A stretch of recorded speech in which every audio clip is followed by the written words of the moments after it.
Este es mi sitio, esta es mi gente, somos obreros, la clase preferente.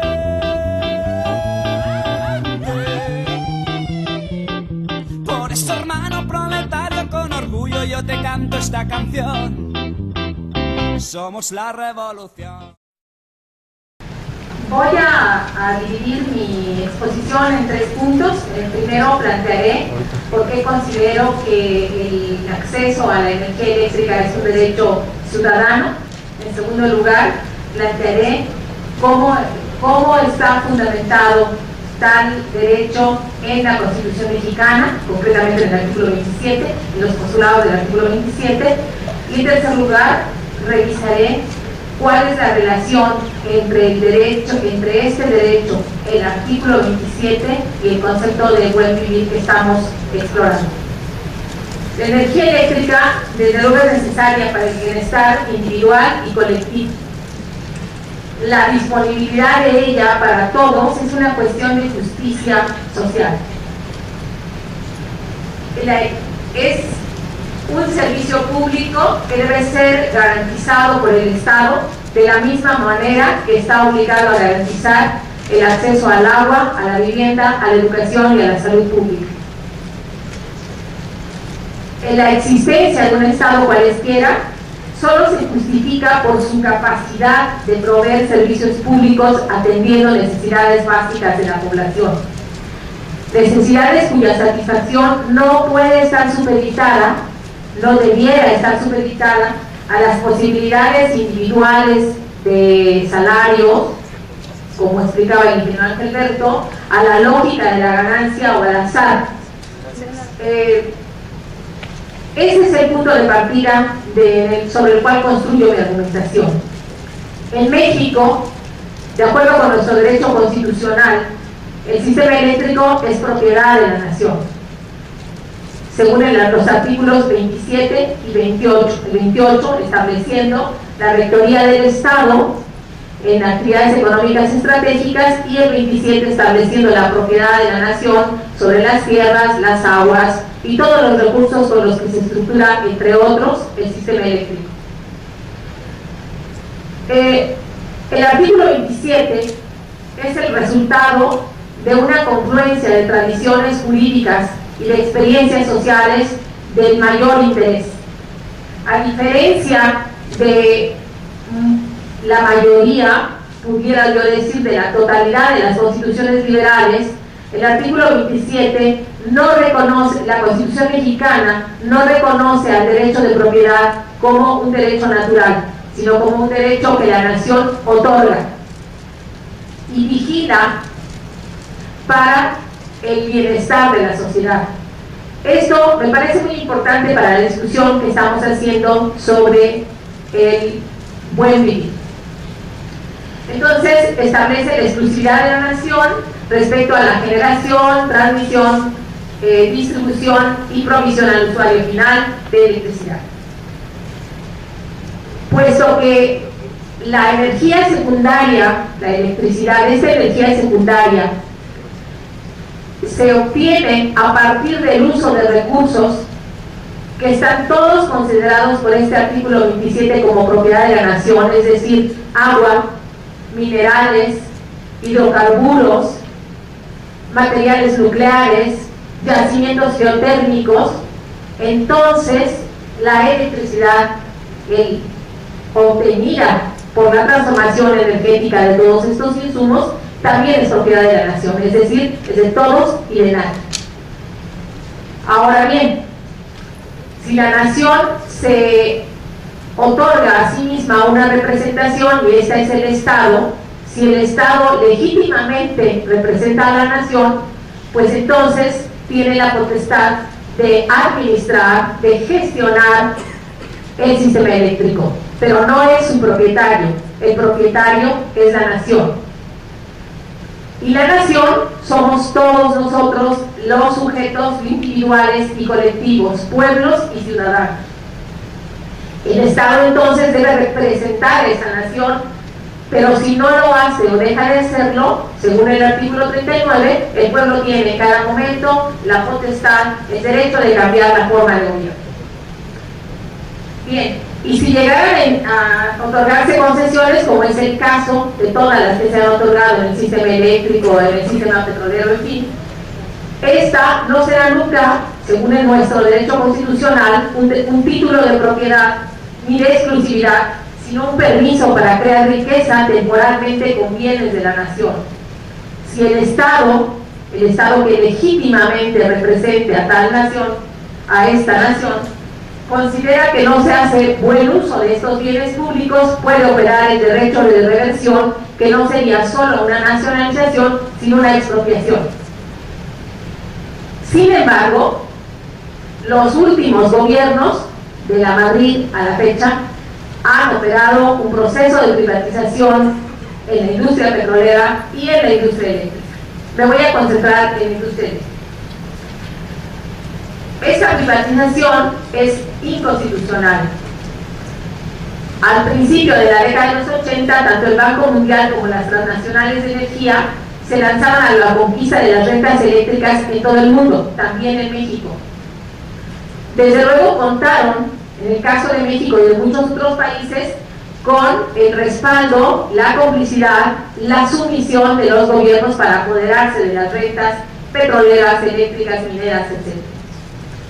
Claro, ante la opinión pública se escribieron argumentos falsos o no sobre presuntas ineficiencias o atraso tecnológico de las empresas estatales, pero esto no era más que la cobertura. En realidad, el Estado mexicano aplicó la responsabilidad de garantizar la provisión de bienes que requieren la estructura de servicios en red como el sistema eléctrico.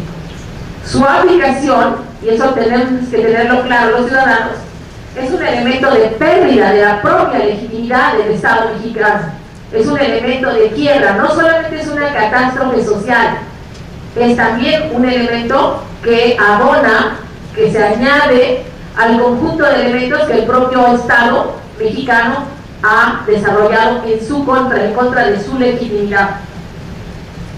Esta violenta contradicción entre el criterio de servicio público y el de la ganancia se expresa desde luego en las tarifas, que pues no tengo que contarle a nadie la elevación de tarifas, sobre todo a partir del año 2000.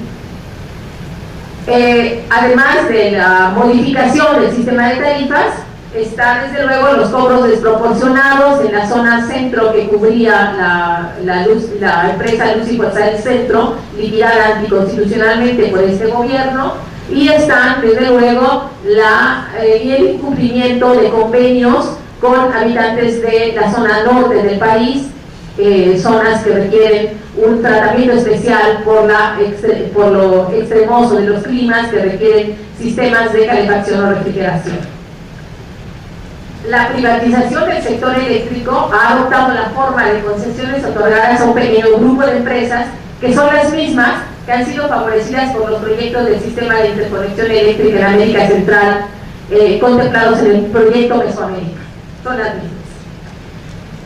Privatizar, también es importante comprenderlo, no significa necesariamente vender activos. Arnaldo Córdoba explica que simplemente significa trasladar el dominio de un bien público para hacerlo propiedad de individuos o sociedades privadas, o reducir el contenido y alcance de los bienes públicos. Y él sigue diciendo que la privatización de áreas estratégicas de la economía es una materia de derecho público. Es algo que es del interés de todos los ciudadanos, puesto que está estructurado tal sistema con recursos de la nación, y la nación somos todos. A partir del análisis de esta propuesta de cambio estructural en el sector eléctrico que se hizo en el gobierno de Zedillo, el doctor Rodríguez Padilla pone el acento en que al poner el acento este proyecto de Zedillo solo en el acceso a un bien material, la electricidad, ignorando las consecuencias que la política de privatización tendría sobre la cohesión social, económica y territorial de la nación mexicana, se colocaron entonces las bases de la destrucción de este sistema de servicio público que hoy vemos en una muy grave crisis de eficiencia tecnológica, de financiamiento por todo lo que ha implicado otorgar concesiones usureras a empresas privadas que por supuesto no les interesa el servicio, sino les interesa la ganancia.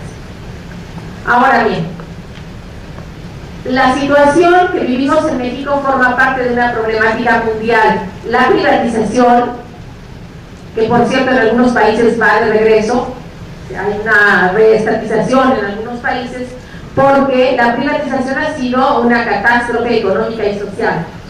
Según los datos de este año de la organización Derecho a Energía Futura, en 2012 3.000 millones de personas en el mundo, o sea es un poco más de la tercera parte, está usando todavía biomasa tradicional para los más elementales usos energéticos.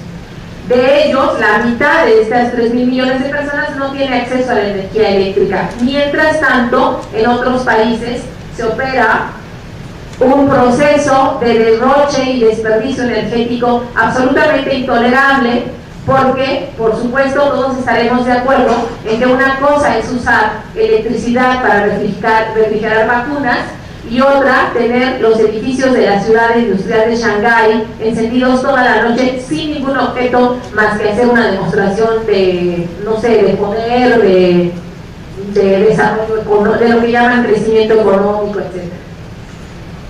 Entonces, nos encontramos con un problema mundial de desigualdad en el acceso a la energía eléctrica. Desigualdad que no se evalúa solo por el número de excluidos del servicio, sino también por los impactos en el tiempo y espacio social y natural que desde el punto de vista holístico del concepto de buen vivir coincidirían. Hay un problema de desigualdad de los recursos, puesto que unos países tienen muchos recursos, otros no lo tienen. Hay una desigualdad frente a los medios de producción y los desechos, y desde luego hay una desigualdad geográfica y una desigualdad generacional.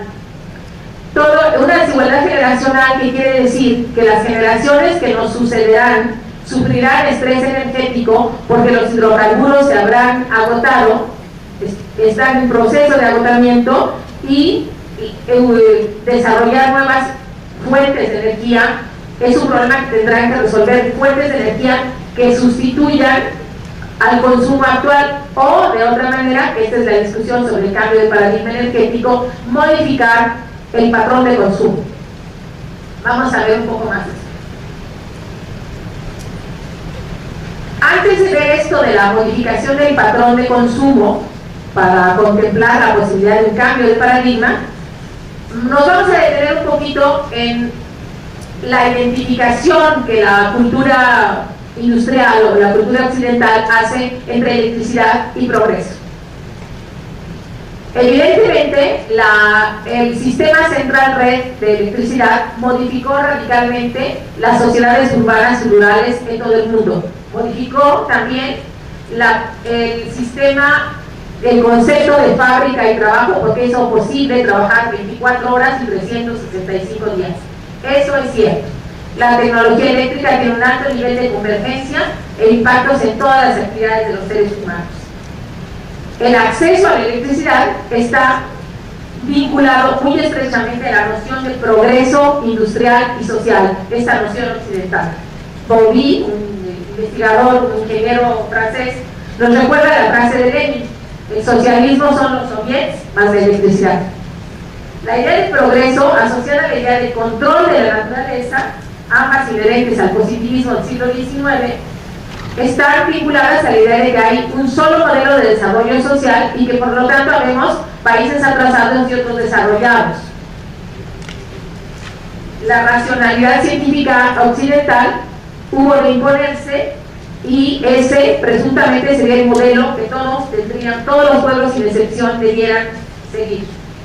La noción de progreso como base presuntamente de una ley general de desarrollo social está anclada en la historia social, filosófica y política de Occidente, sobre todo en la que, a partir de que comenzó a desarrollarse una idea de utilidad y modelo único en el siglo XVIII, pero por supuesto tuvo una mayor expansión con la aparición de la electricidad, entre otras cosas. En algún momento de la historia del Occidente, las nociones de progreso y control de la naturaleza se hicieron dominantes. Sin embargo, hay que señalar que en la Europa anterior al capitalismo, esto no estaba presente. Coincide con el desarrollo y el nacimiento y desarrollo del capitalismo para Europa, y fue la etapa de la decisión más profunda para los pueblos europeos entre naturaleza y sociedad, entre los humanos y los demás seres vivos. Los compañeros que están actualmente escribiendo sobre el concepto de buen vivir se fundamentan justificadamente en las visiones cosmogónicas y relaciones holísticas con la naturaleza de los pueblos del que hoy llamamos continente americano. Tienen razón. Sin embargo, algunos relatos de pueblos europeos, como los de Gordon, Hoffman y Roop, sobre las relaciones de muy antiguos pueblos griegos con la naturaleza, expresados en los mitos eleusianos, mitos de ingerir hongos como aquí en la Sierra Mazateca, presentan coincidencias impactantes con la visión de los pueblos mesoamericanos. Ellos mencionan, estos investigadores ingleses, a un antiguo escritor griego, Helio Aristides, que en el siglo XII relata la experiencia de comunión con los hongos, en la que las fronteras ontológicas que la modernidad occidental ha establecido entre hombres y naturaleza no existen. Los hongos eran al mismo tiempo alimento y nodriza de los dioses. Los autores señalan que punto por punto esta descripción es paralela con el efecto sentido por los iniciados en el rito mesoamericano de los hongos, y que muchas de estas visiones holísticas están presentes en lo que ellos llaman pueblos europeos marginados, albaneses, frisones, vascongados, catalanes, etc. Esa digresión que me permití solo es para invitarnos a reflexionar en que la sepultura del modo de relación de los pueblos de América Latina con la naturaleza es ante todo esa presión que ejercieron los colonizadores, es ante todo un proceso político, resultado de la dominación española y después del desprecio de grandes sectores de la burguesía criolla sobre las culturas. Como nos recuerda Guttag, Marx escribió en los Grundrisse que fue el capitalismo con su carácter profundamente destructivo el que provocó la separación entre hombre y naturaleza. Con la aparición del capitalismo, dice Marx, la naturaleza cesa de ser reconocida como una potencia para sí misma y se transforma en puro objeto para el hombre, en simple cosa de utilidad. Estas tendencias con el neoliberalismo se han agudizado terriblemente, y pues también voy a mencionar a Bolívar Echeverría, porque decía que estamos en una época de mercantilización hasta de lo inmercantilizable, y que esto destruye no solamente a las sociedades, sino a las bases mismas del propio liberalismo burgués y del propio capital. Entonces, lo que quiero señalar con esto, quiero pensar un poco en esto, para decir que, en efecto, una nueva relación con la naturaleza y un nuevo paradigma energético tendremos que construir entre todos los pueblos. Y que según una serie de vertientes desde varias disciplinas, señala que la modificación del paradigma energético pasa por varias vertientes. No voy a mencionar las energías alternativas de las cuales han hablado los compañeros, sino me voy a reducir a nada más dar un elemento sobre la reducción, la modificación del patrón de consumo.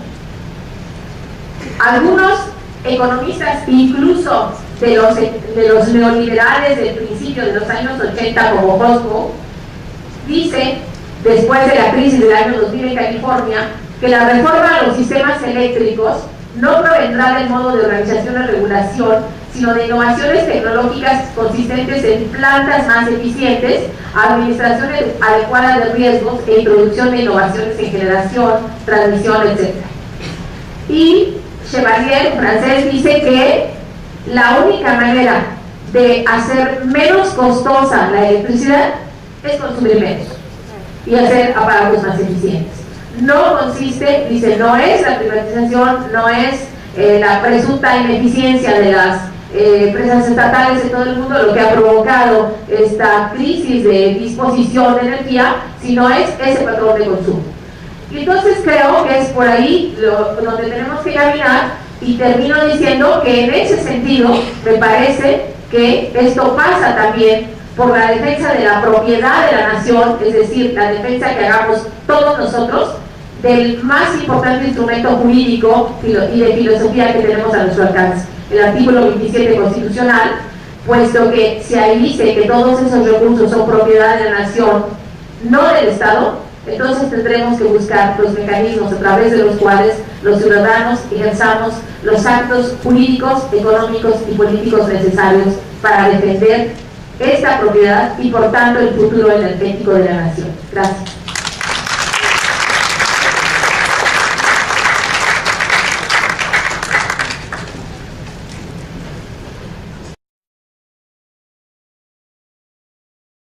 Mexicana, concretamente en el artículo 27, en los postulados del artículo 27, y en tercer lugar revisaré cuál es la relación entre el derecho, entre este derecho, el artículo 27 y el concepto de buen vivir que estamos explorando.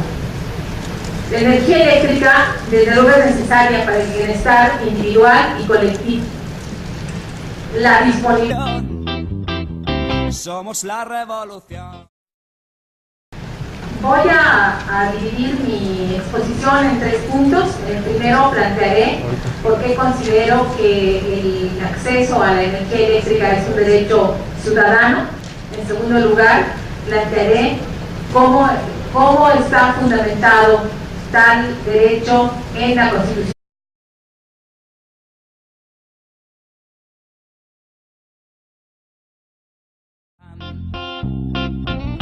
Este es mi sitio, esta es mi gente, somos obreros, la clase preferente.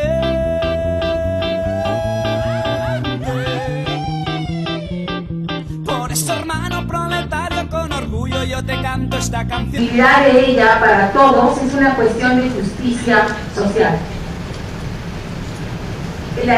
Es un servicio público que debe ser garantizado por el Estado de la misma manera que está obligado a garantizar el acceso al agua, a la vivienda, a la educación y a la salud pública. La existencia de un Estado cualesquiera solo se justifica por su capacidad de proveer servicios públicos atendiendo necesidades básicas de la población. Necesidades cuya satisfacción no puede estar supeditada, no debiera estar supeditada a las posibilidades individuales de salarios, como explicaba el ingeniero Ángel Berto, a la lógica de la ganancia o al azar.